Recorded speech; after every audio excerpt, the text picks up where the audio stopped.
This conference will now be recorded. And then just face it out so that we Yeah, have just like the audience. this. Yeah, that's perfect. I'm just gonna leave this here. It's recording for the meeting. You guys? Yeah, it's recording. Yeah. Thanks for the tip.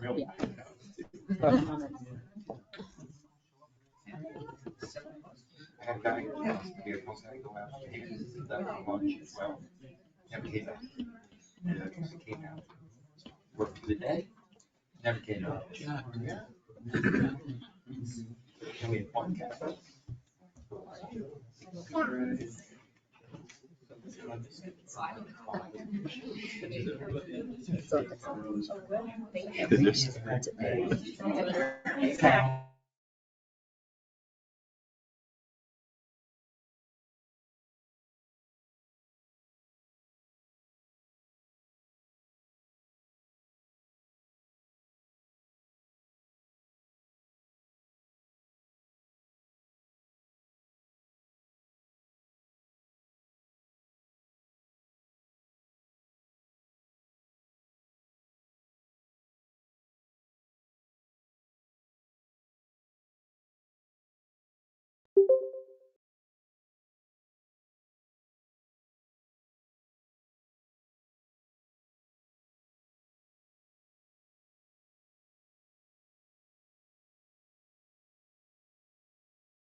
Yeah, that repair and maintenance, is that the saw cut like if there's a hole, you cut it out and then you make like a 45-degree underneath?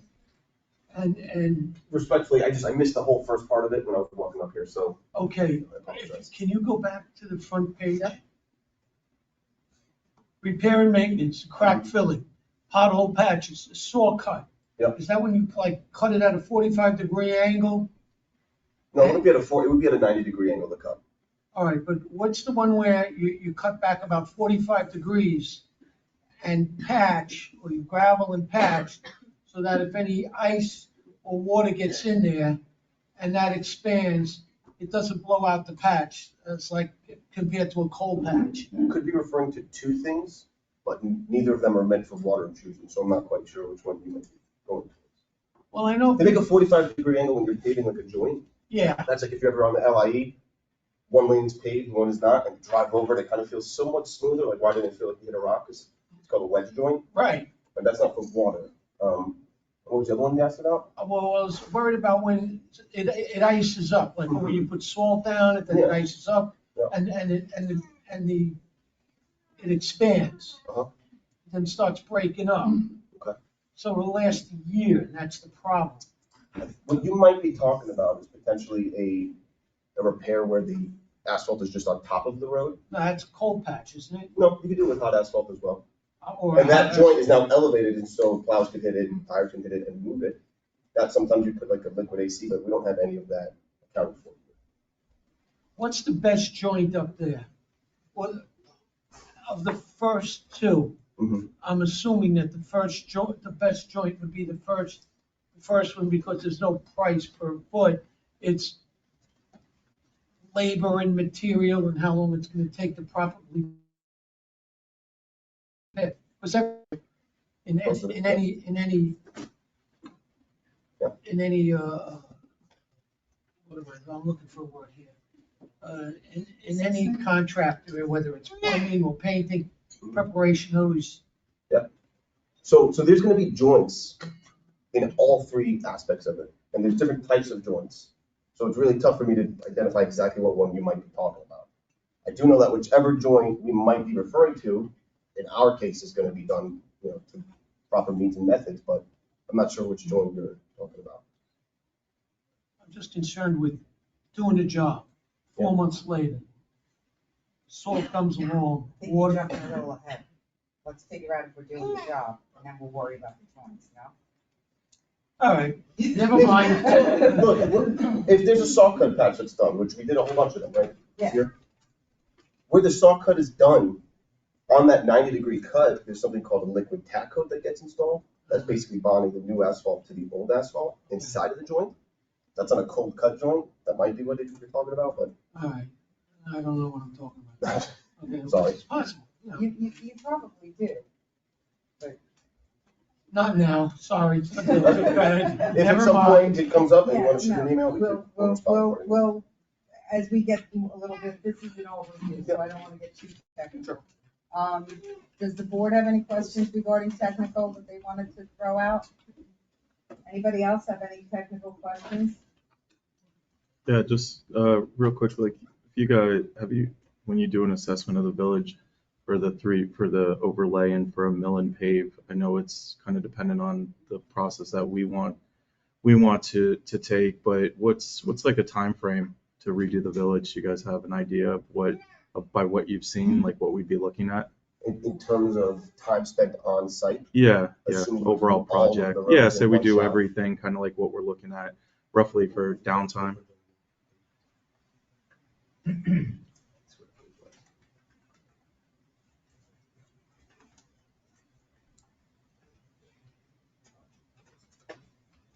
just wait for the total square footage. I'll give you a really good answer. Yeah. And while you're looking at that, just to kind of jump onto what Gary said, I think his concern for when patches are done and things like that. If we were doing this project, I'm assuming we would be looking at fall, summer. Is that the time frame we'd be looking to avoid the cold season as far as a resurfacing project would be concerned? Optimal time to Yeah. do it? Yeah, so there's not so much an optimal time, there's just a not before and a not after time. Mhm. The window's pretty large. We don't want the ground to be freezing at night. So look, everyone from Long Island knows this. It's 65 degrees today. It's a beautiful April day. And then you're like, oh my God, it's 11. We want to avoid that. Sometimes it's April 15th, sometimes it's the 20th, sometimes it doesn't happen until May. May is usually really safe. There's times where we pave up until Christmas Eve because December is really warm. That's not typical. Usually it's middle of April sometime until Thanksgiving. Okay, so if we wanted to address it and look at a time that's best for, summertime usually is pretty busy in the village as far as transient traffic and whatnot. We could pin it towards one of the beginnings or ends to avoid some of that backup. Yeah. Okay. Correct. And then for the square footage, we have it broken down by each road. Okay. So adding them up, I would say if you did. Yeah, it doesn't have to be an exact, it's just kind of an idea, getting an idea. Okay. Roughly. Gee, Okay. we're only on page 2. I'm sorry. All right. Uh, Yeah, yeah, Deborah. So what determines whether you do overlay, mill and pave, and how do they compare as far as how they last? And how they go? Yeah, great question. All of this was done with a visual assessment. So if a boiler is giving you an issue, right, you could just say, we need a new boiler, replace the boiler's shot. Well, we might just have some dirty filters and some pieces that need to be replaced, right? We looked at each roadway and said, okay, based on the existing condition and where it is at in its lifespan, is a full replacement required or is it not? So all the roads that would be under an overlay pave basically have stronger existing conditions that allow for it to be overlaid and still last just as long as what a mill and pave would accomplish. Everyone see that list again? So they can see where their road fits in on that. Essentially what that means is anything in the repairs and maintenance isn't at a point in its lifespan where it needs to be replaced at all. You could get many, many years out of it before that time comes. And is there a year, like, can you tell, like, these have a couple more years left and that's it before they go into, I mean, I'm sure there's a range, there is, not right? broken out by each one. Right. Some of them you may be able to get 15 more years out of it with Yeah. good repairs and maintenance, right? Some of them might be closer to the scale where it might only be 6 or 7 years, but Okay. what's recent? All right, any other technical questions? Keep going? Oh, okay, I got two Just trying to more. understand. So say, for example, when was the last time, I think Washington had a big thing, Right. how many years ago was that where we had some? Washington was paved before I was a trustee, so it predates me. I'm gonna think it was done in the last 10 years, though. The portions of Washington that were done was probably in the last decade. I think it was like 2010. Yeah, You're talking about a A mill large- and pave, you're not talking about it being overlaid. Well, I wouldn't know, but I'm just. a big part of Washington was when they paved at some point, right? Yeah. Same thing that was about 12. Yeah, because I remember we had just moved into our house after we built it. And then they just started paving Chestnut, Washington. All right, any, And that was one more in question? 2008. I was wondering, is Van Brunt south of shore not a Port responsibility? So Van Brunt, south of shore, is an interesting responsibility. There was always Perception. the idea that the half that sits towards, Sharon and Highview belongs to Poquat, and the other half belongs to Brookhaven. It's actually not that. Most of that road, all the way up until the road Wells Lane, is all Poquat. I learned that the hard way with asking them repeatedly to cut down trees and then having to do it ourselves, because I finally got the right answer. So up until Wells Lane, from Wells Lane to 25A, it's Brookhaven, because there's an access point for Brookhaven is Wells Lane. So, but I don't know, did we consider that? I think we just did north of shore. I mean, this is really just to give us a rough idea. Everything that we're talking about tonight is not set in stone. It's just to get a dialogue going. Obviously, if we had to do this, we would have to do a formal assessment. We'd have to put it out to bid. It would be a much bigger process, but, guys from Royal were nice enough to kind of give me a little bit of an education, and I want to pass it along and just hear what residents have to say, because this is a hot topic. Lita? Just one question about the overlay for just those streets. Can we get an idea of what the total cost Yeah. Yeah, of we'll do that overlay next. is just for those streets? Wait for my next slide.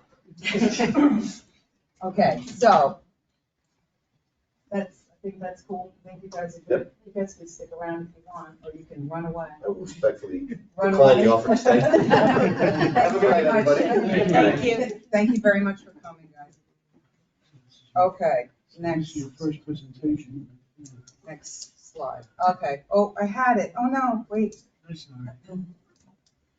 Okay, here we go. Okay, so, repair costs. So the repair and maintenance, that's the typical potholes. That's kind of assessed every spring, depending on. Sorry, it's dancing. I don't know why it's doing that. It's my voice. That's the typical, we get numbers every spring depending on how much repair we need. Overlay comes to $650,000. Mill and pave comes to $500,000. As these are, let me get back to my notes. And this is based on the roads. This is just based on surfacing, so I just want to make this clear. None of these figures reflect the other items that would come into play. Engineering, berms, blocks, and there's a whole slew of drainage considerations we'd have to make if we were to undertake this kind of project. So this is just for the asphalt. Double this. Well, On the next slide. well, I haven't doubled it on the next slide. I'm giving people just a base number. But this So- also doesn't include, just to be clear for everybody, this also only includes the two categories of roads that fall under there. The Yes. two It would lead, categories it of doesn't roads. include doing anything to any of the additional roads that were left under. You know, repair and then maintenance. obviously I did an interest rate of 6.5 over 10 years. I don't know if that's an accurate number, I'm guesstimating. Is it technical? Because I'm gonna do the questions at the end, if that's okay.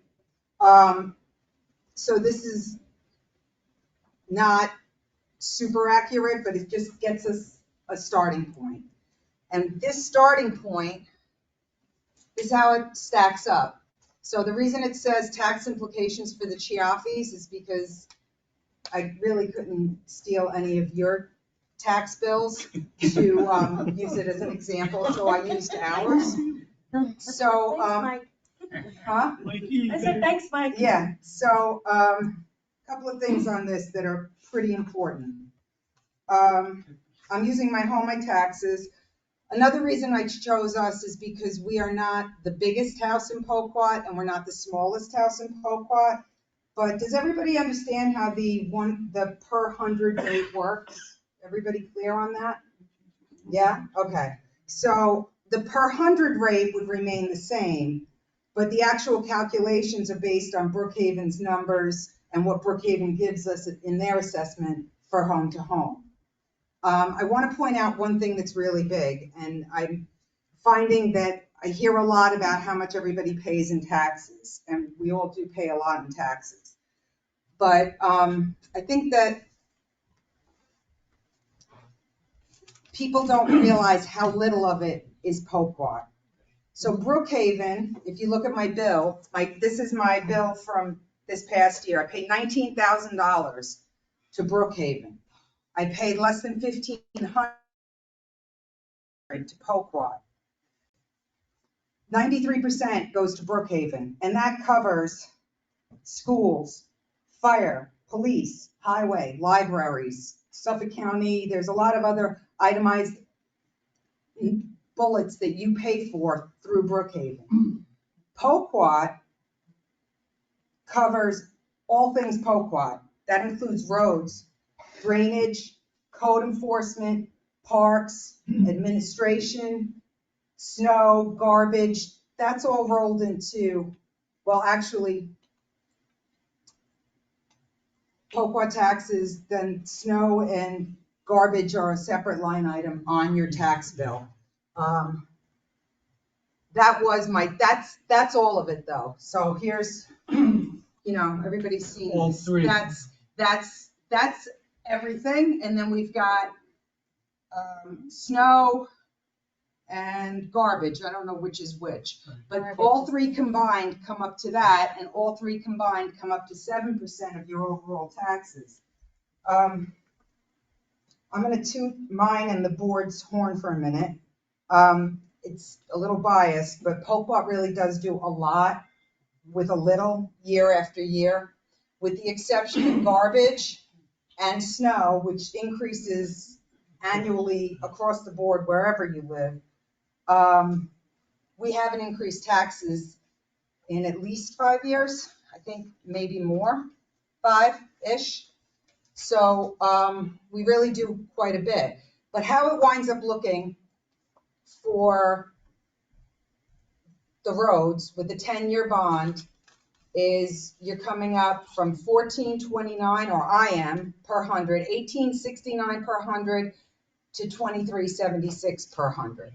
So overall, if you look at it, it doesn't look like that big of a jump when you see your whole overall tax bill. But it's a pretty big jump for Poquat because we've been very low on taxes for a very long time. So let's move on. Okay. I'm going to talk a little bit about road safety too. Can I ask just a quick question about that? Yes. Can you give us some idea of what the annual budget is that's typical Yes, for I have it. maintenance and roads? I have at the end, I have a Oh, link. you do. You can, Great, yeah. thanks. I'm going to try to cover everything. Sure. All right. So road safety. Okay, so here's our efforts to date, because we are aware that there are issues on the roads. And we have made efforts. Some have worked out better than others. Efforts to date. We've done traffic studies. We've done additional signage. We've striped throughout the village. We do frequent reporting to Suffolk County to ask them to monitor, to come back. They've come back. They've done more. They've increased patrols from time to time when they can. We've done co-op projects with them where they put the road speed trailers and let everybody know what their speeds are. I did that twice, sorry. We've done messaging, mail, website, email, newsletters, asking people to slow down.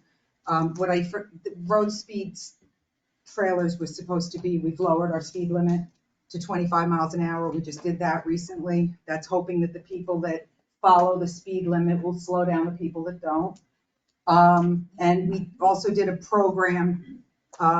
We tried to do a traffic camera program with stop signs. It was a pilot program that we were up to do for Suffolk County. It didn't really go well. It kind of fell apart, 20 minutes into it. That didn't fly. So those are the efforts we've done. Here's what we hear all the time. Requests from residents, 24/7 patrols and code enforcement to be allowed to write moving violations. Limiting through traffic by way of gating entrances and, drumroll, speed bumps. Okay, so that's what we hear. So I'm going to talk a little bit about each one of those, starting with code enforcement. Okay, so code enforcement cannot write moving violations.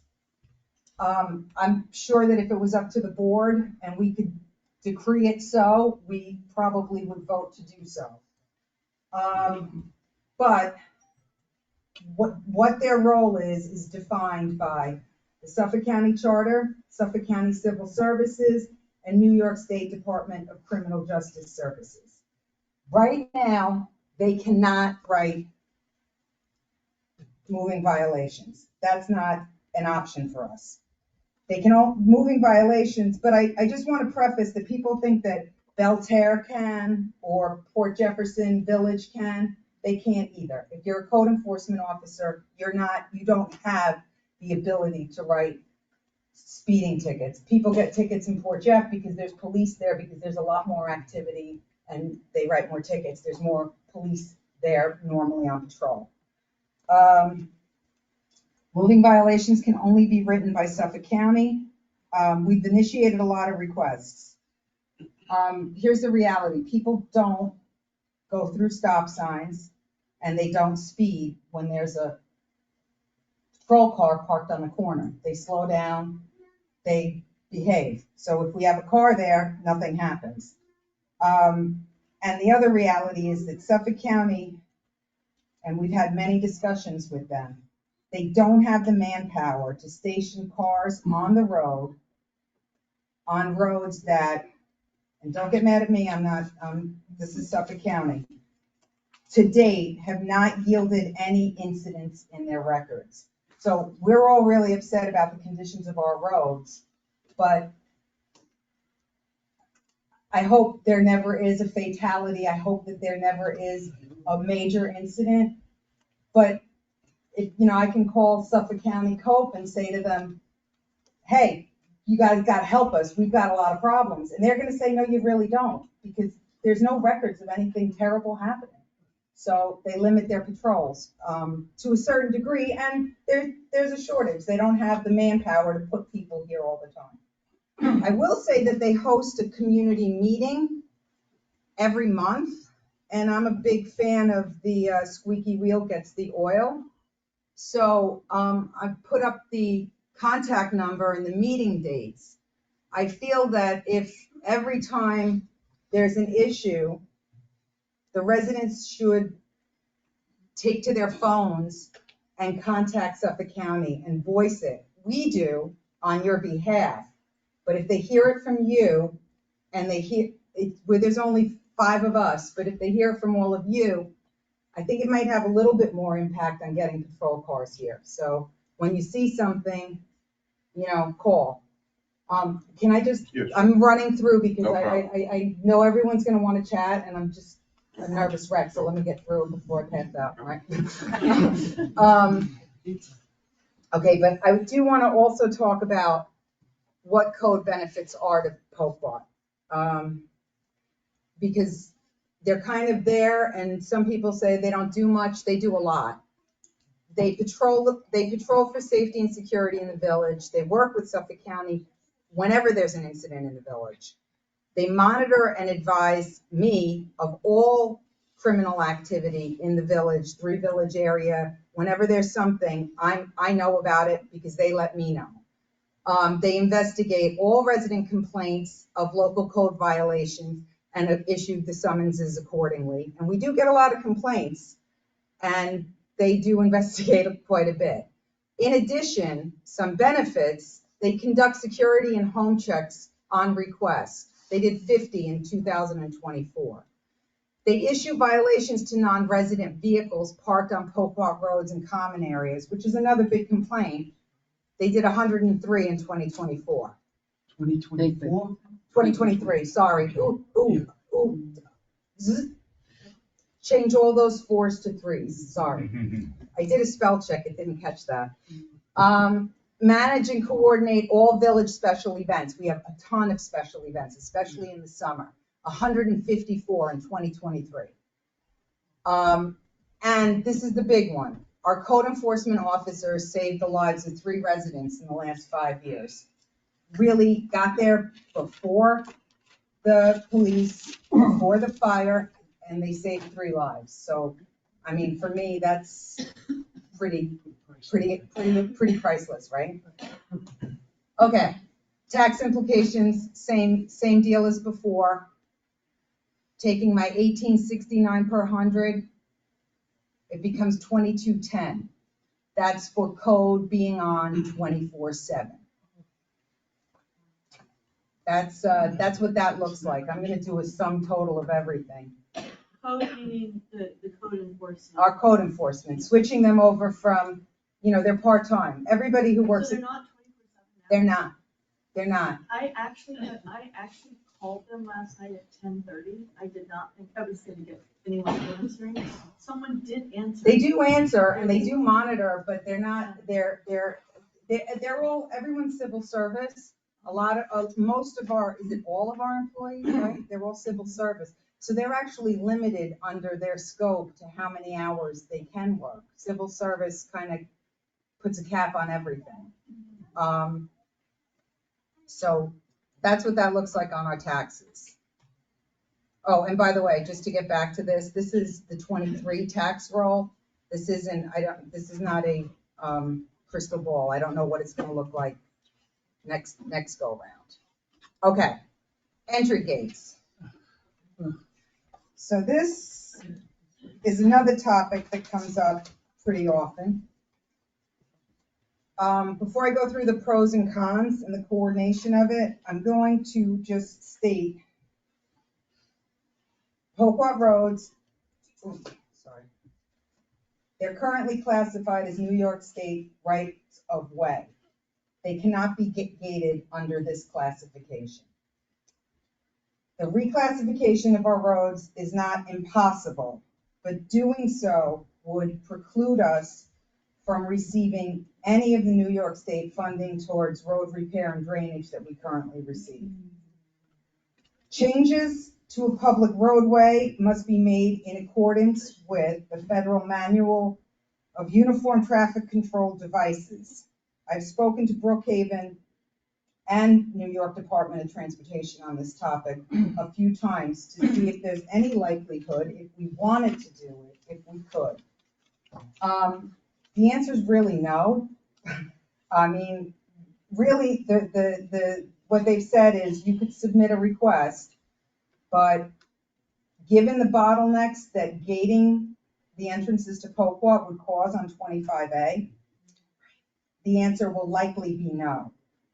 But because it keeps coming up, I want to talk about the pros and cons of it anyway, because if everyone feels it's worth an application, you know, we're here to hear. So the pros, entry gates would deter traffic through traffic. They deter non-traffic, they deter non-residents, and they probably improve a sense of community. Well, we'd all be locked in together, so I don't know how that would really play out. The cons, we would lose state funding, which is huge, and we would have to make that up in our taxes year after year. They would cause traffic bottlenecks both into and out of the village. That scares me because I think people are speeding in and speeding out to get to where they have to be, and that's part of the problem. And I'm afraid that this might make it worse for people speeding because they know they're going to hit a block somewhere along the line. Delays to emergency service vehicles, outside contractor delivery management challenges, and we would be facing additional repair costs. To do it, we would, to even make the attempt, we would have to coordinate between legal, Town of Brookhaven, New York Department of Transportation. They'd have to give us the okay on it. And then the feasibility of it beyond the cost of the gate, which is like just in the $50,000 to $80,000 just for the gate. We need engineering. We need to coordinate with Setauket Fire Department, Suffolk County Police. We'd have to electrify the gates. We'd have to have Optimum involved. It is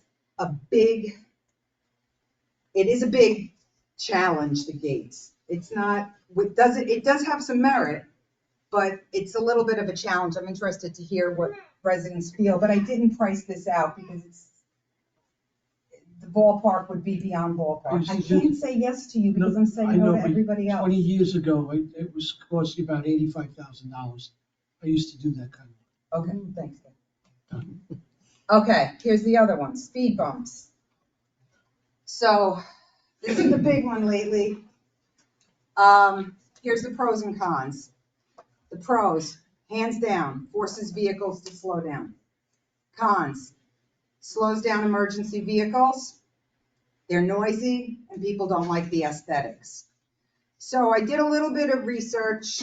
We did a little bit of research on what is friendly. I spoke to the mayors of other villages, some that have them, and there definitely is an issue with what emergency vehicles like and don't like. They do not like speed bumps. Speed bumps is a problem. Fort Jeff has some roads that the emergency vehicles will detour to avoid. We don't have that luxury because we don't have multiple routes to get into Poquat in and out of our streets. So in the past, the sentiment's been 50-50 between those in favor and those against it. I don't know where it's leaning these days. I gave you some ballpark numbers. There's two that emergency vehicles, and I've spoken with the fire department, that they like. They like the humps and the cushions. There's speed humps are 14-inch raised traffic calming devices, slope design. They compel drivers to slow down without the abrupt slowing associated with bumps. Speed cushions are lower. They're a series of 7. As you can see, they are spaced apart so that the emergency vehicles don't have to stop. They can just drive right over them, through the lower portions, and they're designed to slow cars without affecting emergency response time. So the cost on the per cushion is $4,000, per hump is $4,500. So they're roughly similar. And now this is the whole wish list, going back to our original wish list. This is your tax recap. I don't know, I'm not even touching this thing and I'm making. It's upstairs. Oh, it's upstairs. Sorry. Okay, so current $1,869 per 100. Road repaving would increase it by $5.07. Code on 24/7 would increase it by $3.41. 6 speed hump cushions would increase it by 72 cents. New tax rate per 100 would be $27.89. So that's an overall increase of 49%. But I want you to bear in mind that that's an overall increase of 49% going back to the 7%. It's not 49% of your overall taxes. It's 49% of your Poquat taxes, which is only 7%. Whoever's mathematical can do that math for me because I'm not going to do it. But it's not that big. It's not as big as it looks. Okay, then I'm going to talk a little bit about outside funding. The New York Department of Transportation programs, they have multiple programs. Those are the ones that we would be subject to lose. That's CHIPS, Pave New York, EWR, POP, they're all programs for the roads and drainage. Right now, our kitty for that is $84,000. It changes every year. Every year they allot us a certain amount, and we spend where we need to and hold off for when we need it again. And it kind of has a little bit of the whole thing rolls over, right? Yeah, it rolls over. And then the other funding that always comes up is grant programs. So this is how grants, especially with roads.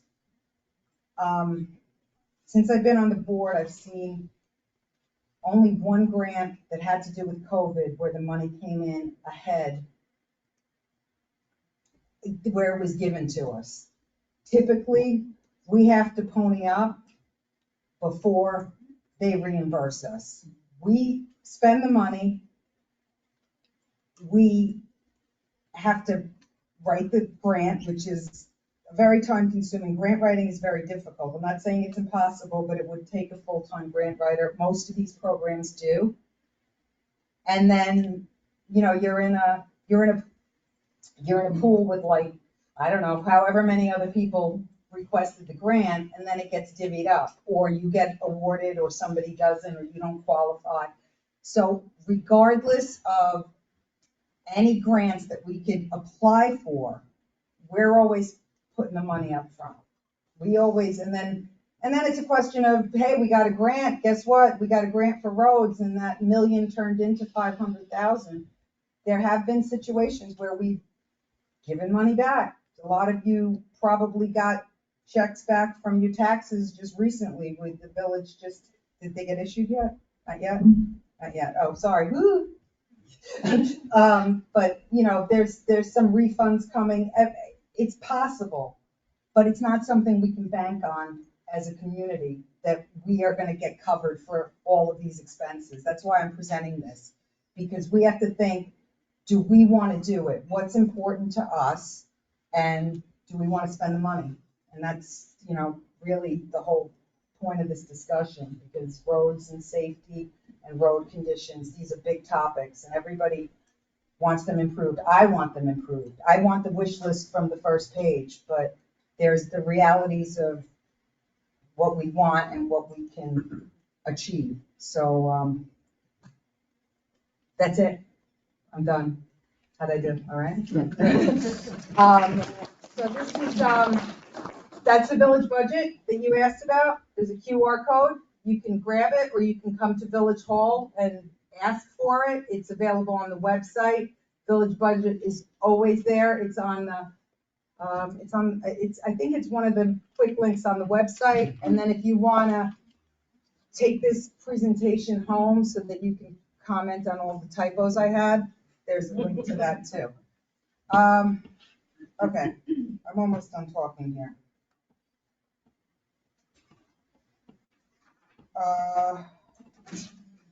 Do the trustees have anything they want to add to this? No, it's not comprehensive. I'll add one thing. Yeah. So, just so that people realize is, like Tina said, we live here as well, and we all want exactly what everybody else wants, without having to increase taxes, but there definitely has to be a balance, and I think that's really why we are here today, is to find out what people are willing or not willing to spend to get what they would like, and what's the most important thing out of all three of these items, right? So there's three different things that people are looking at. And particularly for the roads, the prices that we did come up with, as Tina said, that's just the beginning. But I think people need to really look at long-term, if we're gonna do this, and how long this project will take to pay off, and we talked about the length of that payment being done, we would consider putting in drainage, getting an engineer, and deciding, okay, what is needed? How many drains are needed? Do we need curbing? Because there are places in the village that curbing will help with drainage. And that would be part of that whole project, not just pave the roads and then 2 years from now have to pave the roads again, right? That's not what people want. So I think people have to realize is that it is a big project, but I think one that people should consider, and the same thing with the safety.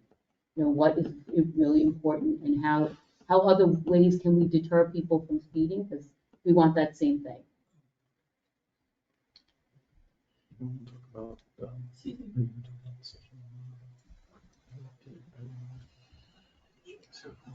Question? I have a question. I know I have a question, and then I'm gonna open it up.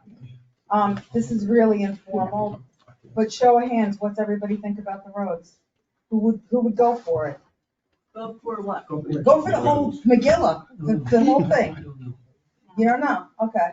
I don't like the gates.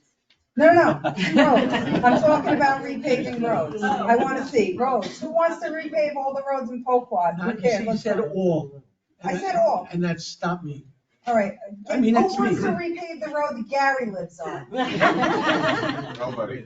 Nobody, because Mayor Parish did it 5 years ago. All right. And Well, she they did way wouldn't, back. Gary, they wouldn't, I'm not saying repave all the see what I'm roads. saying? I'm saying get all the roads up to snuff. Obviously. Okay, from the that's a different presentation. question. Okay, who wants all the roads up to snuff? I'll go with All that. right, I got half the There room. you go. All right. 24/7 code. Yes. I could I do, have a question. I could though. do a hidden If stat. we, what percent of their time right now is devoted to like just parking their car at intersections to slow people down? They can't, but the thing is, they can slow people down, but. I know they can't issue warnings or anything like that, It but depends. just the fact that they're there slows people down. It depends on what's going on.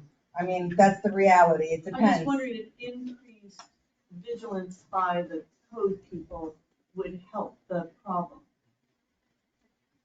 Everyone knows we can't write. Then you tickets. go You want my opinion? I don't, Still, you don't want to be seen in speeding. I don't know. Then you All right, make it- show of hands on Gates. No? Okay. All right. That's Speed that. humps. Show of hands on speed bumps. Humps. Humps. Okay. I didn't see a lot of hands though. All Yeah, right. speed humps. I thought I'd get more hands. All right, that's it. Tina Chiaffi's done boring you guys. Now you guys No, can it's bore not us. boring, it's. Who? Question. Neil. Oh, wait, you know what? Let's do it the right way. I'm sorry not to be a pest. You don't have to stand up. Just state your name and where you live so that we. Hi, Neil Gargiulo, 72 Chestnut Avenue. Tina, the code could write parking tickets, correct? Yes. All right, can they, this is just a thought, write a speeding ticket that doesn't get hooked up to motor vehicle department, but it's a citation for the village? They can't do that. No, they used to. They actually, I got a speeding ticket visiting my then boyfriend. They used to. This turned into, and I don't have all the details, but it turned into, Joe, do you have the details on that?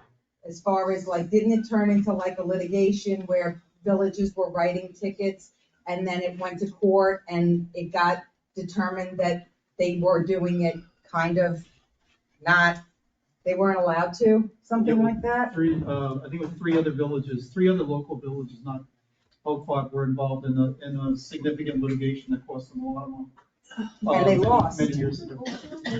And, the problem, you can't do anything that, you can't write a ticket that's covered by anything in the motor vehicle law, so basic vehicle and traffic law. So even if we change speeding or put speeding in our law, so it was a POPI violation, they wouldn't be able to do that. They can't, one of the reasons, they can't stop a car. They can't go through that motion. So if they see somebody speeding, number one, they couldn't write that ticket up, and number two, they also couldn't go after the person for that infraction. So that's the problem we have. That came from 1951, the Suffolk County Police District was formed. And at that time, villages were, every village in Suffolk County had a decision as to whether they wanted to go with the police district or opt out of it. Polkwat did not opt out of it. It's one of the villages, which most of them are, that did not opt out of it. And for that reason, were covered by the police district and cannot do that type of enforcement. And so there are things, every now and then this is considered, and there's things that come up, what about making them park police or day constables or something else? Generally, we're not, so far we haven't been able to do it. If you don't call it speeding, you call it unneighborly behavior. A breach of the peace or a nuisance. Yeah, the problem is they can't stop the car, whatever it is, they can't stop. All county weapons. Missisquag and Pendleton Harbor both are able to issue speeding tickets. Yeah, I think that they're outside of the police district, I believe. I think that's the reason why. But they're giving out tickets on 25A, Pendleton Harbor. Yep. Yeah. Because That is, Part of it. It's a great trap. Yeah, no, right? And believe me, people slow down in those towns. Oh, yeah. Because they learn they are at court, Yeah. and that courtroom is filled. Full. And they will write tickets if you do 31. Lita. What if the? Oh, wait, you what gotta if the say who you are. license plate Oh. is posted in the community newspaper for the speeders? You want me to have that many more enemies? Shame of that. Embarrassment. How's that gonna fly for me? The mayor's posting mine. All right, let's try to do this a little bit organized. Lita, you're right. It's a legal question, well, suggestion. Lita Edelson, what's the address? I'm sorry, Birchwood Avenue. Okay. Since so many people seem to know who a lot of the speeders are, because I've been reading Facebook and things that you sent out, is it legal for the community at large to present some of those speeders, or all of them that we know about, with a letter saying, we know that you speed, and whatever we want to say regarding that, of course, we can't giving tickets, et cetera, but to give them a warning of some kind. Is that a possibility or is that a no-no? Not, it wouldn't be for the village, like, whatever you wanted to do privately. Well, if But residents but then, I just want to say, like, and this is everything that you're talking about is, a pet peeve about, for me, something I'm upset about. I'm very sensitive to, safety and things. I'm a 32-year member of the fire department. I'm very sensitive, to safety issues. So, but one of the things I always hear is that, civilians are very poor judges about how, obviously we know when a car goes through a stop sign, and I'm not trying to justify or defend any of these things you're talking about, but I'm told all the time by the police that civilians are actually very poor judges of how fast cars are actually going, to the extent that trustees in other villages that I work in that actually have police will have a trustees that complain all the time about how fast people go will actually be invited to ride in a police car.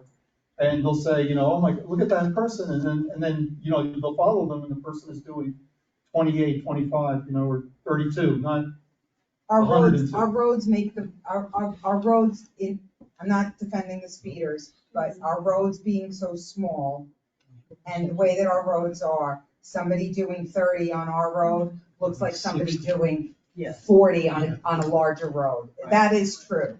That's not to say there's not an issue, but people do appear to be going faster at times than they are. Part B of my question is, with these bumps and whatever else they are, do we run the risk of having any of the residents sue the village because they might have been going a bit too fast and they rammed the bottom of their car on one of these things? Has there been any thought given to that? Well, if it's a speed table rather than a speed bump and it's properly marked, you could get a complaint from somebody, but I think in that type of a structure, that type of a unit, it's less likely a speed table rather than a speed bump. I just want to mention one other thing about these public safety people that we have and every one of them is doing a great job, but they do a lot of work in the background of the village that you don't see, because one or more of them are certified as what are called code enforcement officials in New York State, which means that they can write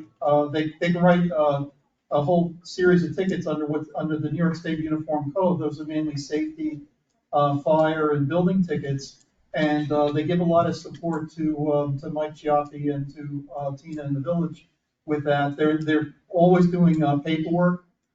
We have court. We have a very well-run court that meets once a month, and they give support to the court. They're present during court, and they so they we talk about them as far as tickets, but there's a lot of support that each one of those people give in the background also that you may not be aware of. All right, next. Yeah, hello, Robin, Sharon Avenue. I guess I bristled a little at the beginning when you presented that wish list as like a consensus, and I think like it'd be great if you'd keep in mind that a lot of people may live in the neighborhood who aren't as vocal on the website or something, and for instance, I'd probably be happy with less code enforcement. I don't want to live in a gated community, and it seems like to me the half a dozen speed bumps or so is like the only, if you're concerned about the speeding on Van Brunt and Washington, that's something that will actually probably significantly reduce this problem at minimal expense. But it strangely seems like sort of the last thing anyone wants to discuss. And I would like, to see, the speeding less speeding on these roads. Now I walk my kids down them, and it's dicey at times. Particularly, there's no sidewalk, but I don't see increasing the speed limit being, I can't imagine that would do much of anything, like we've all been discussing, the traffic, there's rarely, I've never seen anyone get a speeding ticket in Poquat. And I don't really want to be going through a lot of speed traps, coming home, and I don't want 24/7 security patrolling the neighborhood. But I just think a few speed bumps on those two roads respectively is just a no-brainer here, and why not just start with that? And then, as opposed to like discussing like, informing on our neighbors and keeping track of everybody, that's crazy talk. And anyway, thank you. All right. Seems very good. Scott, Yeah. you gotta say who you are. 45 Van Brunt Manor Road. You're timing me on this one? I'm just flipping it around. I'm flipping it around just for the So sake. we are at the mecca of the worst stop sign ever. Our house faces the stop sign. 90% of the people are all residents, and some of you are in here, you don't stop at all. Straight through, there's no measuring speed needed. There's a stop sign. They're right through it. The only thing that's gonna work, I appreciate everything you guys do up there. All that research, blah, blah, blah, blah, blah, but he's right. You need something physically to stop these selfish people who don't care about anything. Nothing. They will do it all day long. I see the same cars, the same people. Nobody gives a darn. It's horrific. My dog has 3 legs now. Where are we going to, I wrote this on Facebook. What are we doing? What are we wasting? Let's put some humps in there and get this done. Put it at a stop sign, make them stop. There are 100 people that walk down our road on Saturday. Our road is the most popular road. Walking, running, jogging, rollerblading, dog walking, everybody. And all these people just wailing by without any, even if you're in the road, they still go by. Nobody cares. Stop them physically. Okay. Physically. Nothing else is going to work. Okay. I'm John Lane. Van Brunt and Shore. Hold on, John. Hold on, let me flip my timer. Okay, you guys, flip it back Second, again. third, fourth, and fifth, what he said. Okay. Yeah. Situation is absolutely terrible, and a couple of speed tables in front of his house and in front of my house would do wonders to stop the speeders going through. It's essentially, it's a lawless place out there with respect to the speeding drivers. So please, do something like that. Okay. I just want to preface 2 things really quick. Let me just answer 2 things. We're bringing you what you've brought to us. So we're here for you guys to give us feedback. And I'm going to just say something about Facebook. And I love Facebook. I'm on it all the time. We're not always on it. And Facebook isn't, and I put this up as nicely as I can every time, because a lot of discussions happen on Facebook, but Facebook gets polarized, which is why we're here. We want you to speak to us, to tell us, to come to board meetings, to write to Village. We have forms. We want to hear what people think, but I'm gathering all sorts of opinions from, most of this is comments that have come in, but a lot of it is the hot topics we see on Facebook, but that's not really how we should be communicating to make forward progress, because then we start talking about a lot of things that maybe was just a little chatter. So what we talked about today is a general consensus of what we've heard over the last couple of years. And I love Facebook, but if you have issues, we have board meetings every month. Bring it to us. We wouldn't have this meeting if we weren't interested. But, I figured I hit every topic, like some will be, obviously some are more popular than others, and that's what we're here to find out. Okay, Seth, Goldstein, Indian Valley Road. Okay. So I challenged that stop sign with Indian Valley Road and Singing Wood, because that one you could really pick up speed on. So that's a real good one. But, so I agree with that 100%, but I also would like to see all the roads repaved the way you said. I think it's a well worthwhile investment in the entire community, but I think you can get up to that. First you need to get the curbing right, and maybe, like I think I've said it before, that you could incentivize people to install curbing in 1 year, do the drainage in that year, and then you've got to get ready to pave. You can't, if you do it all at once, it's a mega project. Some of it has to be done. I understand, but I think that It's well worth it, it increases the value of all our homes. It allows you to install the speed bumps in a permanent fixture, and I assume it helps your maintenance going forward. So the tax implication may not be as draconian as you kind of I think. wish we didn't get potholes every year, but. Well, you might not if everything's perfectly paved, you know, you might have a few 3 to 5 years where there won't be anything. Okay. And hopefully that would be the case, but I'd also like to see 24/7 on the people, but I would like to see them pull over people all the time, but I know if they can't, but I'd love to see them do it, Okay. you know. John Petracco, Indian Valley Road. Hi. I have different thoughts about the speed humps or bumps or whatever you want to call them. We could sit here and argue the pros and cons, but one thing that nobody's spoken about is the safety of those. Now, there are going to be people that slow down for those speed bumps, but there are going to be plenty of people that don't. And I'm worried particularly about contractors, landscapers, kids, doing crazy things, hitting those bumps on narrow roads with people walking and becoming uncontrollable. There's no question that they could increase your risk of violent accidents, because when you hit them, your car does all kinds of crazy things. Not to mention damage to cars. But there's legal precedent, and you guys could review this, about injuries that have happened to individuals with the speed humps or that were adjacent to speed humps, because there are going to be people that speed. Now, nobody wants to see anyone speed in our neighborhoods, but we're not unique. People speed all over the world, and 99.9% of the communities in the United States do not have speed humps, and they figure out a way to do it.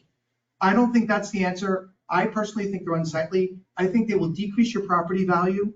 I don't want one in front of my house. You're going to put 6. Where are those 6 going to go? What happens on all the other streets?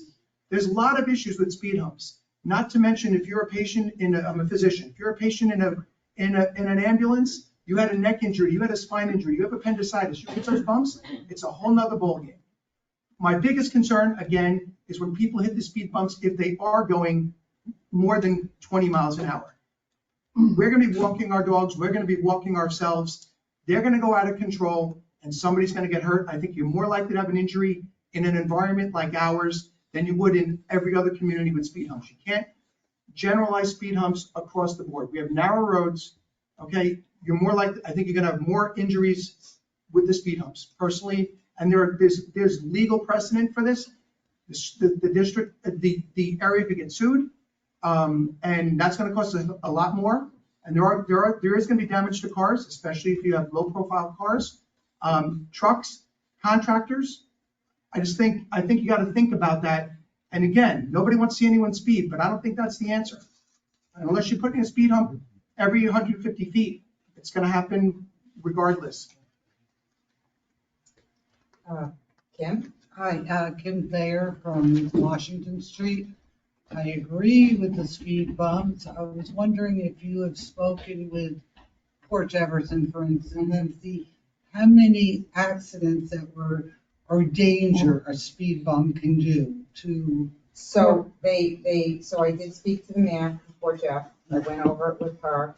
I also spoke to, what's the other one? Is it Belterre that has them? Lake Grove has it. No, I spoke to another mayor. I don't know if it was, is it Belterre? Might be built in, I'm sure. Anyway, the mayor in Port Jeff, she said that there were areas that they've been very successful as long as they're the tables. She said that she would never put, and she said she wouldn't put permanent ones in. I mean, what she had suggested to me, and if it went this way, I think, obviously I don't make the decisions. I have a whole team that we all make the decisions, but my idea, and this is as a resident, I would give it a whirl and try one and see what it did before I. The question is, spend that money. has Port Jeff dealt with litigation? Port Jeff, no, but they said that the ones in, over by the school, those rubber ones that they have by the school, they're perfect. She said that those are great. She said there's others that are in certain residential neighborhoods that are problematic.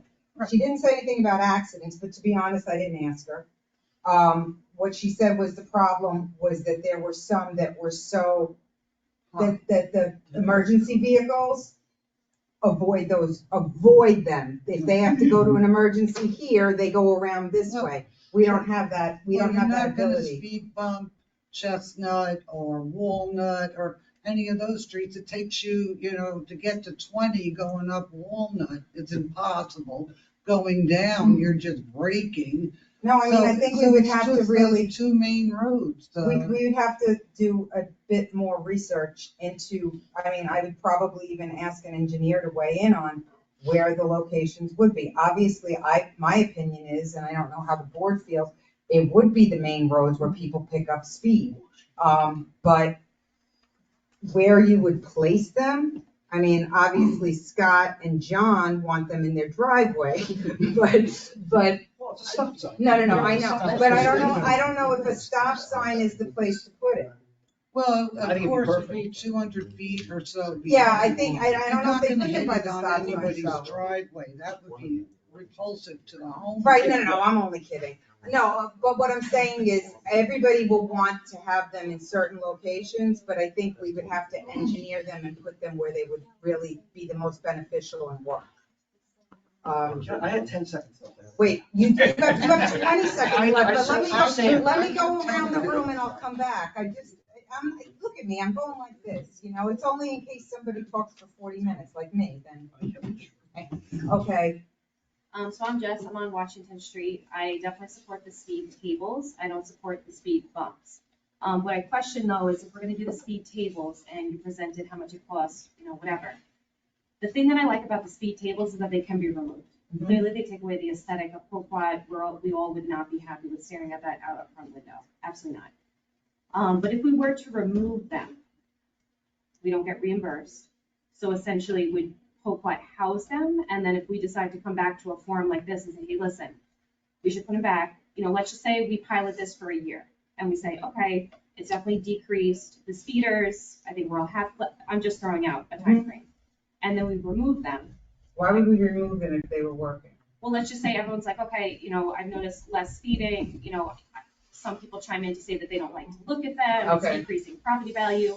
And everybody's points are valid, and that Yeah. nobody should be invalidated with that. Where would they be housed? I don't know. So that's a question to ask, because if we were to remove them, would we then have to store them somewhere, and then we also have to pay for that? And then the question would be, would we have to pay to have them reinstalled? Yes, Yeah. definitely Right, have so to pay to that's something that we And have you to have to consider. I have also it be support. removed. What's that? You have to pay You to have to remove pay it. to have them Yeah. put in, and you have to pay to have them removed. And those are, the nice thing is, they're not, if you look at the numbers, it's not that crazy of a Right, number. they're It's not still an expensive, and I increase. appreciate that, the first responders can come in and it's a little bit easier for them. I don't like the speed bumps, because those are more permanent and they wear and you have to. I think the board has kind of narrowed it down to Okay. humps or cushions. Van Brunt, I also agree with, is very dangerous. Washington is definitely getting worse, because people are not slowing down at either stop sign, the one that's over by Singing One or the one that's at the cross street of Washington and Cedar. I do support the 24-hour public safety, public security coming in. Growing up here, public safety was definitely much more aggressive in ticketing people, questioning people. I would be questioned if I was walking my dog, where do you belong or who do you live with or where do you live? So not that I want to live in like a Stalin neighborhood, but it's very apparent that public safety here is not as outspoken as they are in Belterre. So I definitely would like to see increased security. I think we can all agree that, the car break-ins and things, and I know we're talking about roads here, but I think that would alleviate a little bit more as well, even if they're just patrolling. Just that idea that there is presence, somebody is awake, around. And hey, listen, my house is up by 3:30, 4 o'clock in the morning. Most of the time, I'm just missing these guys if they're at my neighbor's house, trying to rip through cars. I just think that if the word got out that we had increased security into 24/7, that would definitely deter a lot of people thanks. looking at. There was actually, I see you. Go ahead, A Susan. comment and a Wait, you gotta question. tell us who you are and where you Oh, live, Susan remember? Laskowski, Maple Avenue. Yeah. A comment is my worry about Washington Street is more that people don't understand that there's, a left side and a right side. And I don't know if a line could be drawn, because I don't know if because people have larger vehicles or they just don't care that they're coming down the middle of the road. So So we've actually done a little research into that as far as striping. When we did the stripes for the stop signs, we were considering the striping to keep people. So what happens is it me? No. So what happens, and this is what the engineers that we spoke to about the striping. When you have the stripe in the middle, it keeps people, it pushes people, they avoid the stripe in the middle, but they go like this. So they're actually closer to the pedestrians. So I think if our road, that was kind of why we kind of steered away from it, because with that stripe, the cars tend to go here and we don't have sidewalks. So it kind of can work, the striping can work against us. It's got that potential. And my question is, do we realize any money from, well, it's my observation, like one major source of probably deterioration of roads is construction vehicles. And do we realize any money from fees or penalties for people that do large amounts of construction and their construction vehicles are tearing up the road? Do they have penalty? Do we get any money from that? I think there have been a couple of instances where construction vehicles, so something like that is code has to be on, code has to see it, and then can they write a ticket for that? So I think there's been cases where we Yeah. made people put up bonds, or we did get money.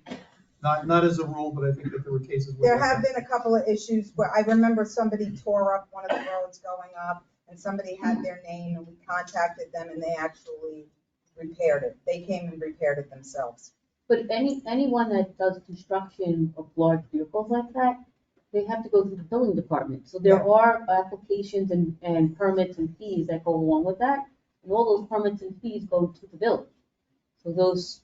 No, she's saying like if they damage. the Yeah, like road. is there a So they before and damage- after assessment, like you're doing a major building of a house? Is there a before and after assessment of that road and therefore consequences if the I mean, deterioration is the from- reality is it's a great question and it would be awesome if there was, but I'm not gonna lie to you. I think that's gonna be a really hard one to chase, to see it. You know, if it's, like Joe said, there have been occasions where we have known who it was and we've been able to go after them and advise them and ask them and cooperate and whatever it is. But as a standard, to be able to monitor the roads that closely, to see who's driving and who's scratching and I think it's hard. I think that's a hard one.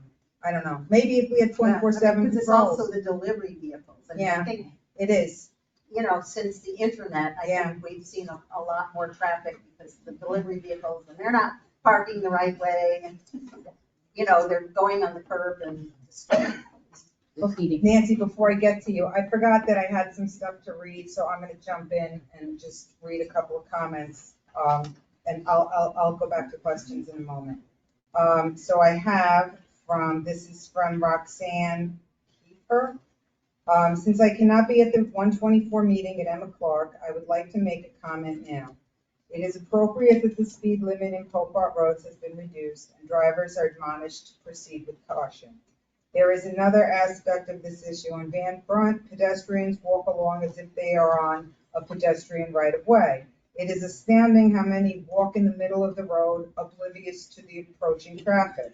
Whatever happened to walking facing traffic? Some groups walk 4 and 5 abreast where cars are approaching in both directions. Our neighboring village of Belterre actually has a sign reminding pedestrians to walk single file. Before we discuss speed bumps, let's educate the public on proper protocols and responsibilities of pedestrians. It is hard to believe that some of these same people actually drive cars. There is a total disconnect. Yes, the onus is on the drivers of the vehicles, which outweigh the pedestrians, but the pedestrians can be part of the solution instead of part of the problem. Thank you. All right, so that's one. Let's go back. Nancy, Yes, Tina. tell me your name and your address. I'm Nancy Green Street. Okay. So I'm concerned about the drainage, the drains that are on Green Street. Okay. When it rains. So drainage, Drainage. I'm gonna address drainage really quickly because everybody has drainage issues. So this is, first of all, we're gonna stay on topic. I really wanna stick to roads, the conditions and safety, otherwise if we start going, we'll all be here forever tonight. As far as drainage is not really an option for us. It's not something that we can say, hey, what do you guys think? Should we fix the drains? They're failing. What do you think? It's not, we have to fix drains. So when there's a problem, and we are aware of several drains in Poquat, and drainage is a big issue. It's a big issue throughout Suffolk County. But drains is not something, this isn't gonna sound right, but it's not something I need resident feedback on, because it's something that the village has to address. It's infrastructure, it's like lighting. We have to fix drains, we have to fix lighting. This is really, we're really trying to gauge sentiment on some topics that keep coming up, so talk to me about drains. Well, the road is terrible. Well, okay, so that we know. Safety, like, Susan mentioned, when you're making that turn to the, Yeah, there's a lot of roads. It's a blind spot, of course, my house is there, but, it's the road, so it's just safety reasons. But I'm all for the speed bumps. Okay. Anybody else? Hi, name, address. Donna, and I'm 11 White Pine.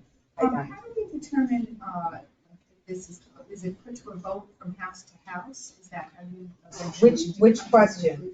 Which Well, to topic? go for the roads at all. In other words, you come and make a vote on it? I don't know where that's Honestly, all right now. honestly, there's some roads that we have to address kind of quicker. There's certain roads that, Well, I'm saying to the first one. to the big To the big thing. I think, I would put it to the board probably, and they would vote, and it would be a different meeting, but I would probably consider doing a referendum for something, for an expense that large.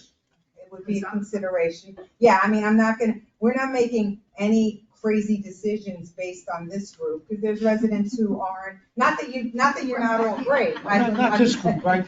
That sounded terrible. No, I'm not, this is too small of a sampling. This is a great discussion. But I think if we were about to move on to a $2 million project plus, it would require something a little bit. My point, I don't really get the benefit out of it. My taxes are really up there, and now they're gonna be even higher up there. It would be something we have to put out. I think we would have to, it would be a bigger, it might be a master plan item for the planning board. I don't, we're not making any decisions tonight based on this about roads. This is just to gauge. No, I realize, I just didn't know where does it go to that? Yeah, where that it would go to a discussion at the board meeting with the trustees, and we would kind of. Would you consider a vote also for the gates and for speed humps? They're not those big, the votes are really typically, the referendums are when you're taking out, when you're doing something in excess of a certain amount of money, right? I'm not even talking about referendum, just to get a consensus from the community on what their wants and wishes are before we move forward with something. I don't know if I would, to be honest. I think what I would do, my opinion, I wouldn't go speed bumping the whole community. I would do a pilot. I would try it and see what the results were. But it's not my decision, it's a board decision. It would be, I think, a public hearing. There would be a lot of steps along the way. We have, all the board meetings are available by Zoom and. Yeah,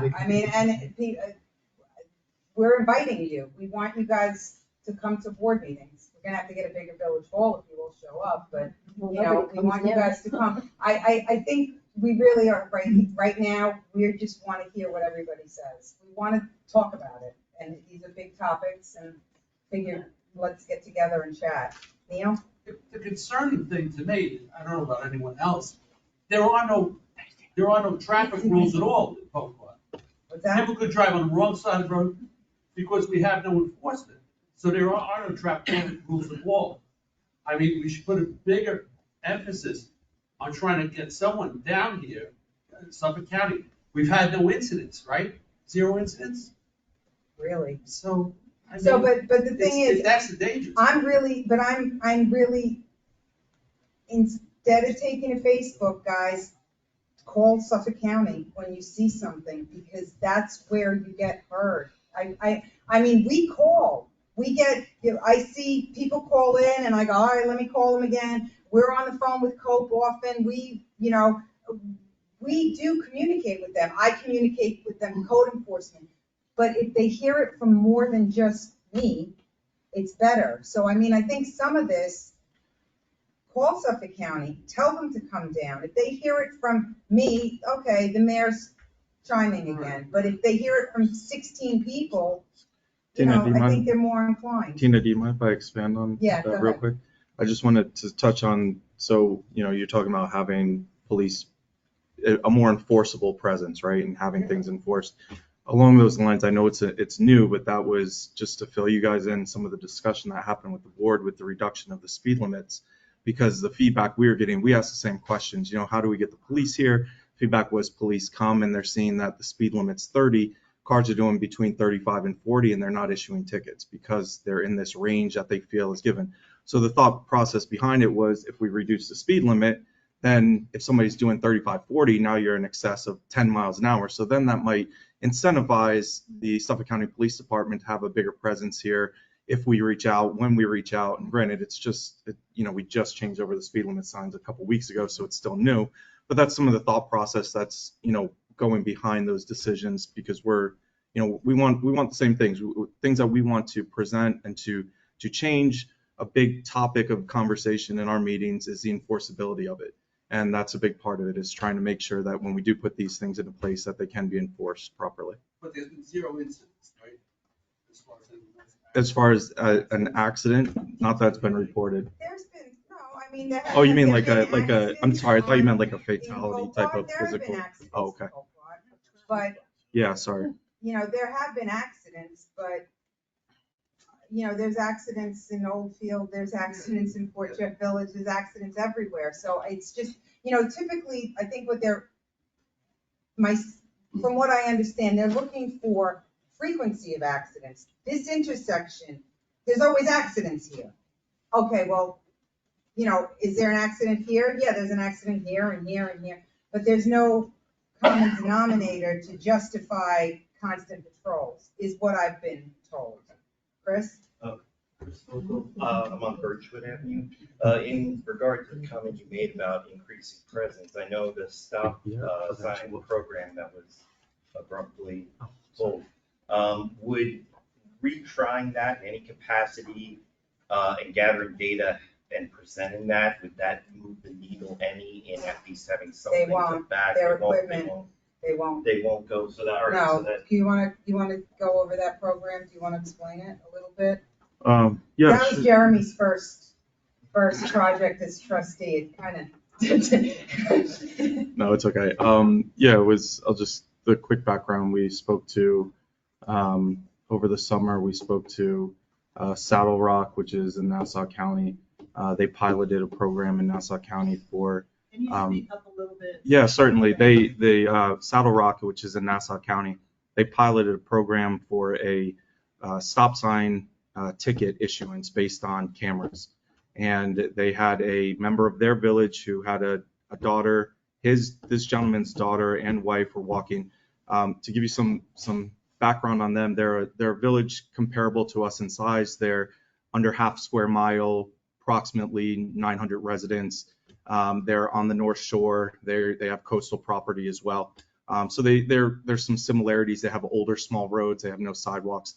And the gentleman who created the program, his wife, he's a member of their village. His wife and daughter were struck by a vehicle in their village, ran through a stop sign, and thankfully they both survived, but were injured and went through extensive rehabilitation.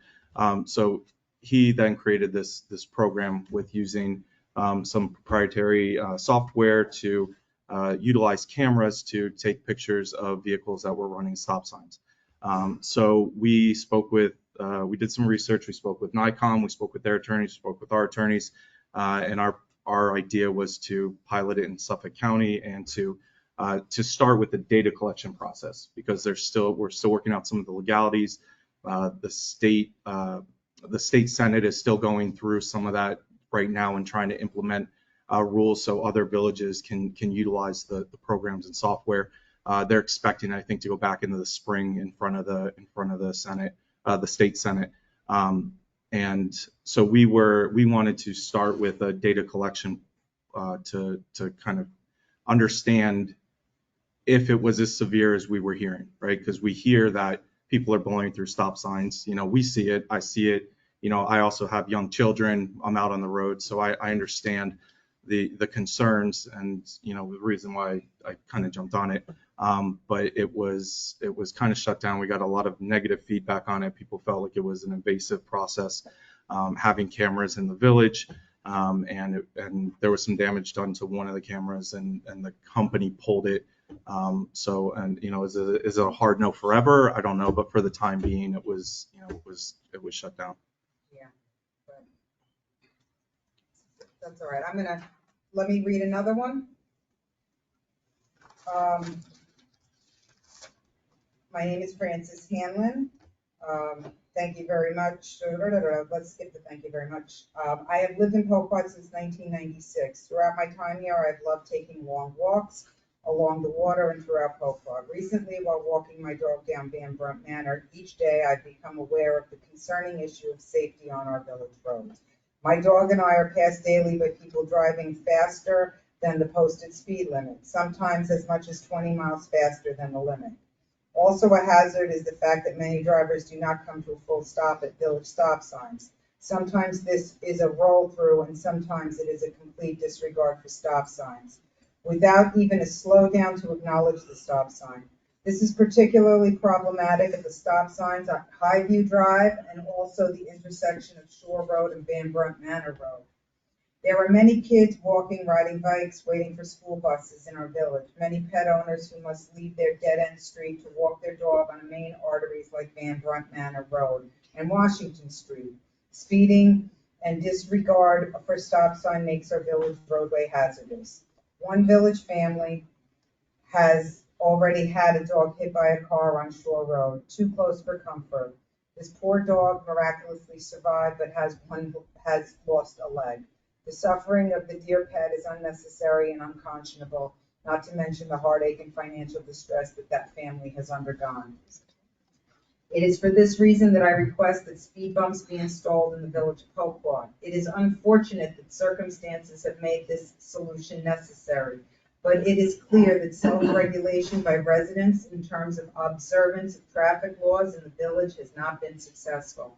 The speed bump near Earl L. Vander I'm just going to go Fort Jefferson School is an example, is remarkably successful at cutting speeding and does not interfere with snow removal or emergency response. Speed bumps in Poquot would be an effective and cost-effective solution to the issue of roadway safety in the village. I urge the village board to quickly take action on this matter. In addition to safety concerns, this ongoing problem is resulting in increasing frustration, resentment, and anger by residents who are adversely affected by disrespectful, careless drivers in Poquot. Eliminating dangerous driving in Poquot once and for all will go a long way towards fostering the friendly, warm, welcoming, and united community spirit that we all would like to see in our village. Okay, next question. Hi, Dan Bolsey, Chestnut Avenue. Thanks, Tina, and the board, and to all my neighbors for being here. Obviously, a big concern to all of us. Nothing for nothing, potholes slow people down. Here's the solution. You just saved us a lot of money. But, I don't know the legal ramifications of it, but also I've been places where there are nice signs that say, "Thank you for driving slow. Please slow down." I mean, we could get creative. You look sexy driving slow. I don't know how we pay for the signs, if it's legal to put them up, if it could even be a volunteer project. Members of the village could design them, they could be self-installed. So that's a thought. Boy, I had a lot of thoughts while I was waiting. Speed tables, they seem to work well when you're driving straight over them, so I know that there's interest in intersections and vehicles are actually turning while they're hitting the speed table. That might not function, that's just something to keep in mind. Well, that's why I was saying Placements of we need to engineer And, above all, we all have friends and family that come to visit us that don't live here. We can't control, contractors, delivery, strangers, but we can reach out to everyone we know that's visiting us and say, hey, do me and my favorite village, do the village a favor, and please drive the speed limit or slower when you're, please stop at this. I mean, I have friends, I hate to admit it, say, I never stopped at that sign. And that's what? And, admonish them, We can reach out to people. These things don't cost anything. That's a great idea. So just leaving us with that. Hey, Tina, on that note, maybe this is for Joe, and I thought about this when you were mentioning this, the speed tables. Jeremy, I can't hear you. Sorry, you mentioned, when he was talking about signs, I thought about this with the speed tables, and apologize, forgot your name, brought up Dan? John, sorry, brought up the point about, about the legality and legal issues if somebody hits it. With speed tables for speed bumps, is there a notification or signage required to accompany those? So. Is that legal? Is that a requirement? Would that then absolve the village per se from any kind of damage that would result from somebody moving too fast over a vehicle? So I'm not aware that's a requirement, but it's definitely something we should do. And I think, our insurance broker is very involved, as far as education and liability limiting. So we could talk to them, and they have many experiences that will help us out too. Okay. Mark Buxton, Highview Avenue. You discussed the price for doing the roads, but not the drainage. And the biggest problem is, for over 30 years, I've been building roads. One of the first things is the engineer, next is the drainage.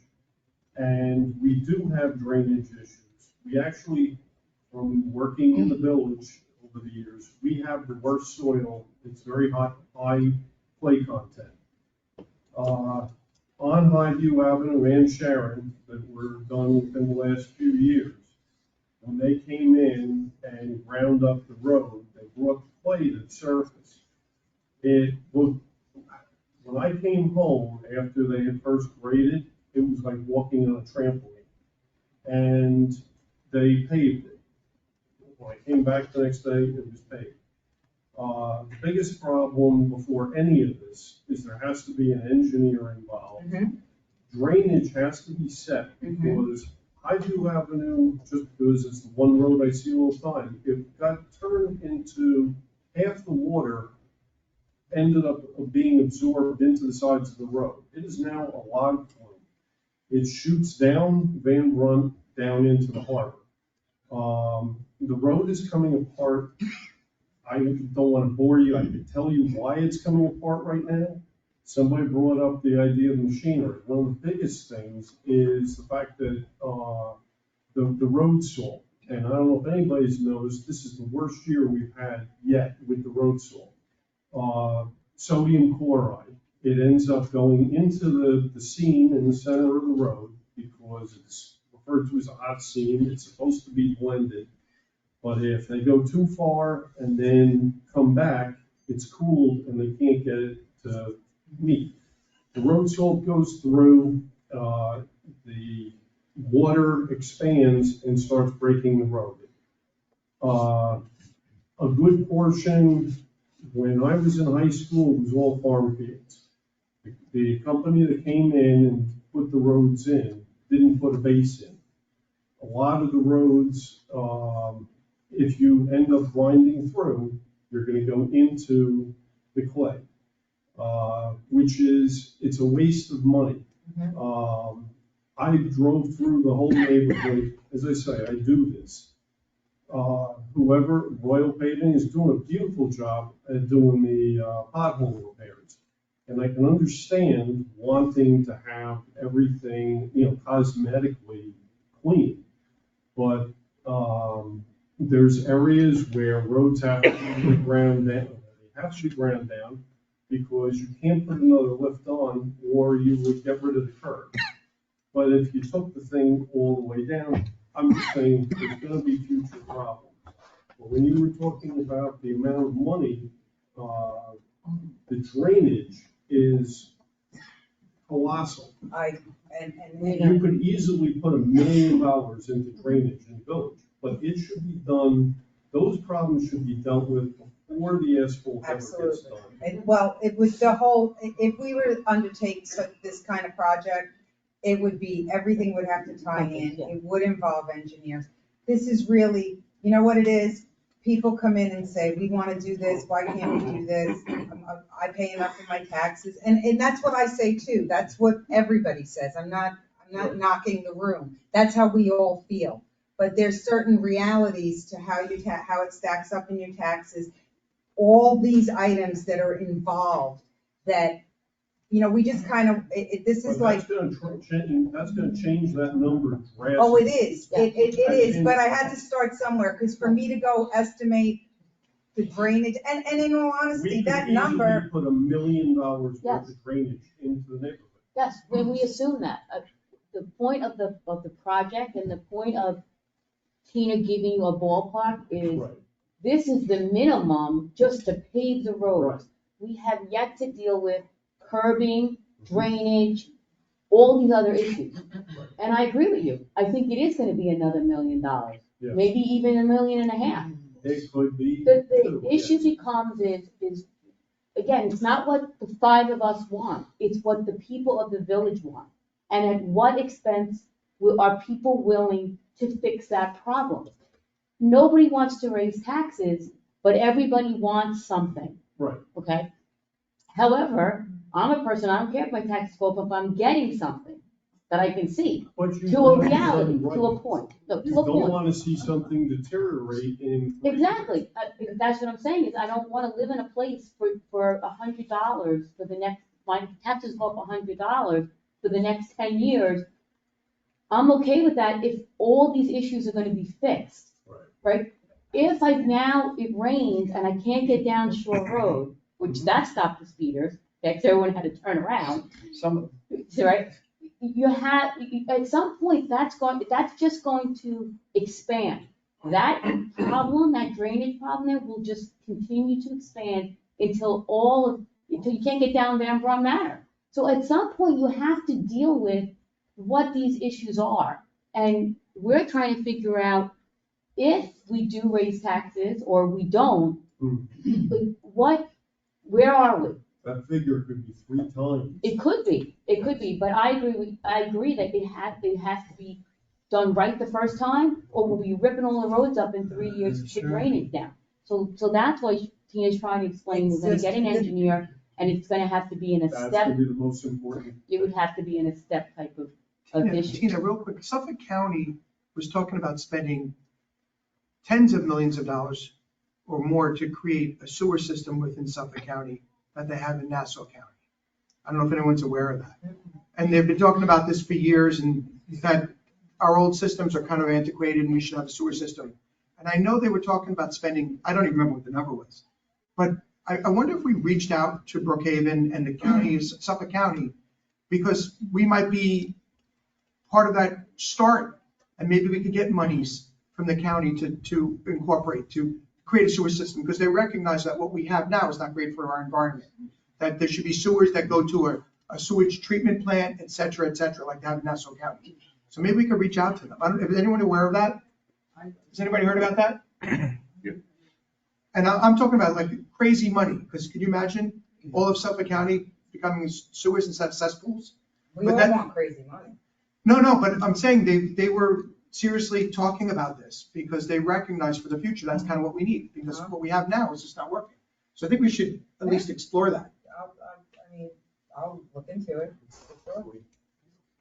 I'm gonna read another one, and just, this is the last one, I just want, I wanna make sure that the residents, this one was actually dropped off.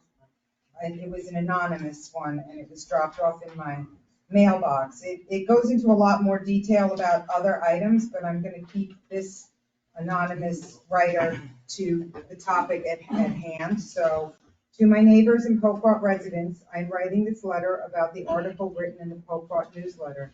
It was about changing the speed limit on the roads and installing cameras for the stop signs and so forth. I agree with all the changes that were stated. They would increase the safety of all our residents and non-residents, especially people walking on the roads and with their dogs and baby strollers. Also, our school children walking home from the school bus. As you all know how bad the roads are nowadays, with 90% of the people around you with their cars, they are driving improperly. There's not even they're not even concerned about damaging their own car as well as yours. What about the passengers also? The rest speaks to other items that is not part of this info session. And that's it for resident comments. Seth? Is bonding only a 10-year bond? No, Can there's you all go different out kinds of further? bonds. I don't know how far they go, but. Well, the farthest you can go out in a bond, I think, is generally 30 years, but that's typically for a building, so a road might be 10, 15, or 20 years. Well, if you can go 15 or 20 years, it changes your dynamics, right? So the problem is, the life of I've done a lot of these projects, and the problem is that the bond shouldn't exceed the expected life of the road, but, the other thing is that once you start the project, if you start the project and float it with a bond, as Tina mentioned, you start getting these reimbursement monies from the state called CHIPS. There's CHIPS funds that come in, and it's not a dollar for dollar reimbursement, it's about a 50% reimbursement, but they do reimburse you for some of the expenditures. So there's a couple dynamics to this that have to be figured out. But generally, on a bond for a road, you'd go, maybe up to 15 years, because it's supposed to be not longer than the real life of the road. And are you actually bonding it, issuing a bond that's sold through municipal bond group? Have not even tiptoed into Oh, I'm that just yet. asking. Yeah, I mean, it would be a bond like similar to the one that we took out for the dock. It would be along that line, but it would be for significantly more money, to do it. And, I mean, I just came up with numbers. This is. No. So what I'm saying is like the bond that you did for the dock. Right. Excuse me. How did you sell that bond? How did we sell it? It's sold on a commercial bidding market. We have a municipal advisor. That's what I'm asking. So that was a small bond. I mean, this is a much bigger bond with a longer term, so, I mean, the longer you go out in term, the better, the more likely it is that the village would pass something that would improve the road. I think to a certain degree, yes, but I think what Joe said is pretty. Oh, you don't want to valid. go out past the light. Yeah, I mean, these roads, you put in a brand new road and it doesn't, I want you you're to not go gonna out past see it. my light. Yeah, well, 30 years, it's gonna Yeah. probably pass mine. Deirdre? Just to give an opinion, I'm very interested in supporting a multi-year comprehensive plan around roads in the village and encouraging the board and you as mayor to move down that path and come back with more information. The second thing is I'm not interested in code enforcement 24/7. If we were going to increase taxes, I'd love to see an investment made in a grant writer or a grant contractor to bring some income and revenue to the village in a new way. And I'm interested in a pilot of a speed apparatus, hump, bump, lump table, like whatever you come up with. I'm interested in something, not more potholes back there, but I found that very funny.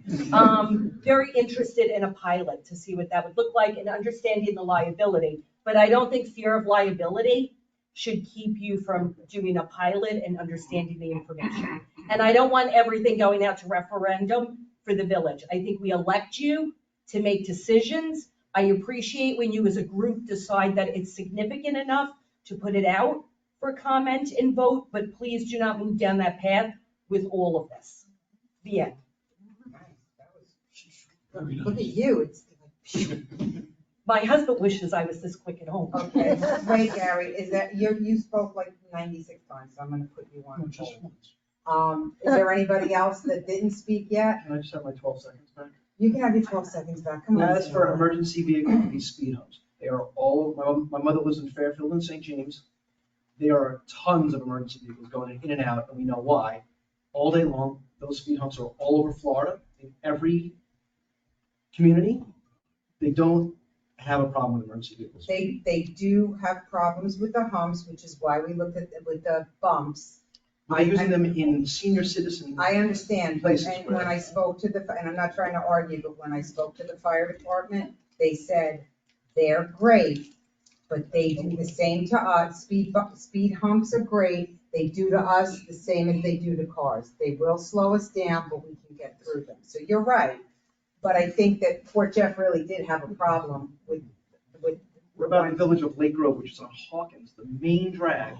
Like, that is a public way. I think if we stay away, I honestly think that if we stay away from the actual old fashioned bumps. Not the front, but a table. And we look at a table or the hump, the tables are really big and they're not, the tables that you're talking about on the bigger You roads, see them they're at Trader meant. Joe's and Lowe's, you see them at Ward Melville High School. I think the people that I spoke to said that those are more parking lot and more larger roads, higher speed. The two that we narrowed it down to are specific to residential with speed, with our speed limits. But, I mean, we could look into, I'd Fairfield rather. is paved. What's that? It's paved. Those humps are paved. They're not bolted in, screwed in, nothing. They're not rubber. They're just a little table that come up and down. Okay. What's the speed limit of the road that they're on? I don't know. I think it's 25. Is it? Fairfield, St. James. Okay, Gary, you go again. Go Gary, ahead, 14 come on you. on. And this is just a comment. When I was a kid, I lived on a road in Astoria named Hazen Street. And every 3 or 4 years, the city of New York would come in and pave the road. It was gorgeous. We'd skate on it. It was beautiful. And Hazen Street was the road where at the end was Rikers Island, and LaGuardia Airport would bring in all the trucks on this road. So for 4 months, this road was gorgeous. And after that, you had the Con Edison come in, Brooklyn Union Gas come in, Verizon come in, and they'd be chopping up the road. I'm just thinking, I said, well, you're gonna take out this bond. Now, we're not gonna have that kind of traffic out here in Polk. But I'm thinking, how long is it gonna be Well, until? listen, there's always things that I don't. Right, that have to be done, you know, that the end's gotta be crashed. And you're gonna have this thing paved and, what, the National Grid's gonna come out, PSE&G and the gas company's come out, and you're gonna be chopping up this beautiful road. I was just saying to myself, how long is it gonna take? Before- That's the cherry on the ice cream. Right? Yeah. There you go. All right, and everybody, anyone else going once, twice? Any other thoughts? Scott, you want another like 12 seconds? No. You good? You want I my, don't- want my 2 Yes. minutes? What was your name? Just for the record, my name is Lynn Young. I live on 10 Tinker Lane. I just want to make a quick pitch for the 24/7 security. Okay. Okay. I think it deters criminal activity, unwanted activity, kids maybe partying or people coming in to the neighborhood that don't belong here. I think it increases the value of your property to say that you've got a 24/7 security. And, you know, I used it myself last night. I was alone and there was suspicious person outside. And the guy was great. And it was at 10:30 at night.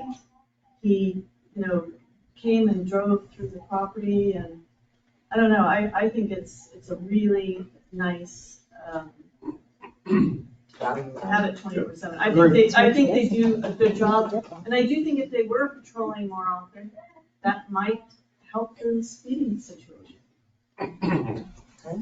So, If they can. Thank you. Thank you. All right, well, if no one else has I any have questions. Oh, you do? Oh, Jacqueline Taylor, Where do you 10 live, Adams? So, I've been on the Board of Trustees a really long time, and I have to tell you, I really wish that people would come to the monthly meetings. We have meetings every single month at Village Hall, and I look out, and there's maybe 2 people in the audience. And it gets a little discouraging because we really try to really work hard for all the people in the village. These are volunteer positions. Our hearts are really in it. We put the time in, we put the effort in, we put the research in. But it can be a little discouraging when month after month, year after year after year, you look out and then, like Tina said, you get on a venue like Facebook, which is a great community venue, and people are upset and this and that. And I always say, like, come to the meeting. Come to the meeting. It's once a month. And I think it would really help foster and build more of a community here instead of us 5 people sitting at Village Hall every month by ourselves. So I really encourage you. It means a lot to the people that you've elected to do the work. Makes us feel like we're supported, and we want your involvement. We work for you. I mean, what we're doing is for us because we all live here, but it's for the entire community. So I would really encourage people, try to put the date on your calendar and try to make an effort to come. That's it. Thank you,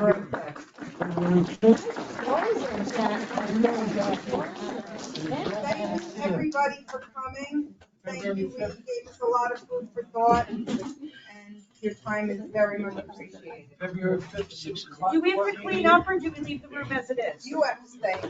Clean up.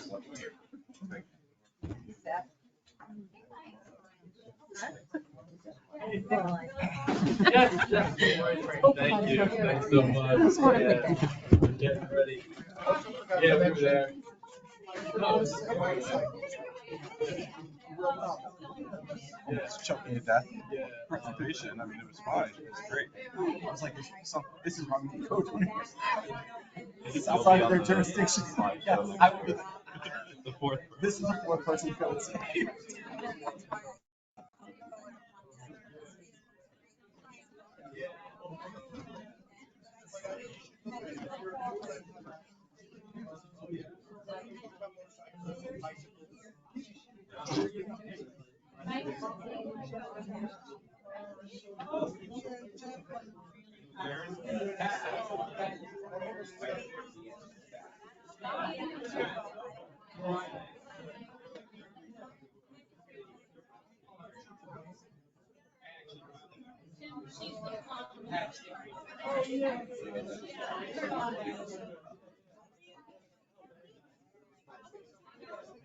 Good job.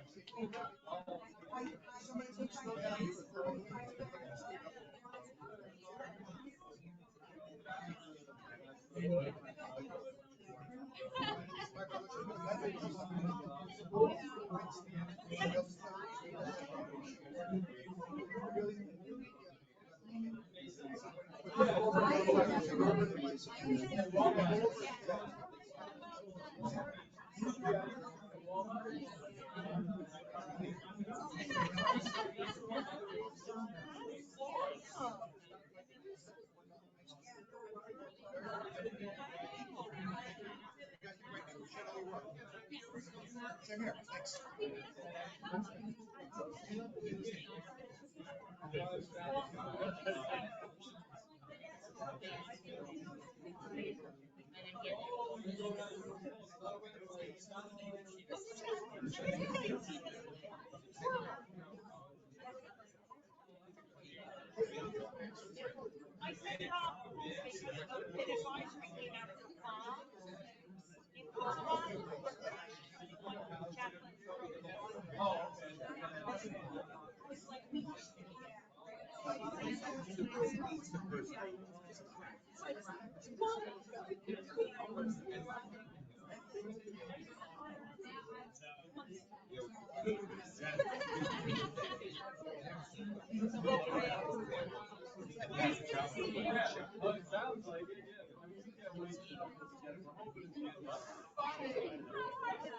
Oh,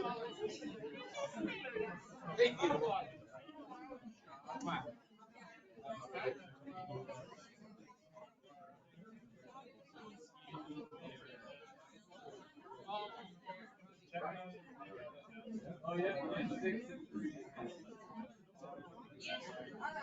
Thank you, nice to meet you.